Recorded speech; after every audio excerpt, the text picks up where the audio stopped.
Representantes do sector do mar e de diversas organizacións ecoloxistas concentráronse ás portas do xulgado de Noia para expresar o seu rexeitamento ás verteduras da mina de San Fins e demandar unha solución ambiental xa.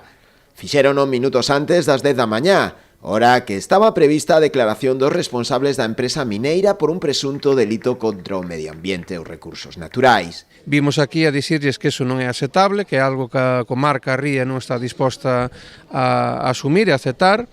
e a exixir tanto a empresa como as administracións que se adopten as medidas necesarias para acabar con ese problema por unha vez por todas. Dende a plataforma valoran de xeito satisfactorio a recente multa por parte de Augas de Galicia e a revogación da autorización de vertidos, aínda que a medida, segundo eles, é insuficiente. Que está ben, pero que é insuficiente, e sobre todo que foi insuficiente foi a protección da ría e do medio natural, porque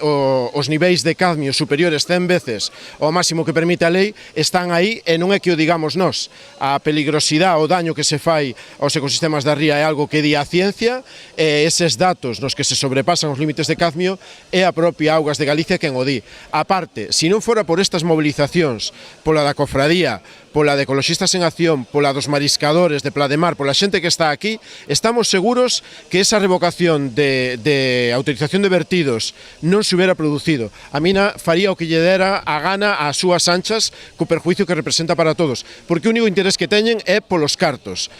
Quitar os cartos, quitar os beneficios, marcharse e deixarnos aquí o problema. En paralelo ao procedemento xudicial iniciado polas confrarías de Noia e Portosín, ao que despois se sumaron os colectivos ecoloxistas, exixen á Xunta que impoña de inmediato as fianzas necesarias a Tuxten San Fins, ante o risco de evasión da empresa. Insisten tamén en que se aplique o canon de control de vertidos para garantir así a restauración da zona afectada. Iso había que restauralo, se non van a acabar ca nosa ría, se non soporta, como dixo sempre, máis vertidos, e que son de metales pesados, pois terá que corrixilo a Xunta de Galicia, non? Que sale ahora mismo, non só é multar 180.000 euros, porque están envenenando a nosa ría, senón restaurala, tapar as filtracións e que tenes un pouquiño tranquilas as 1.600 familias que vivimos directamente do marisqueo, non?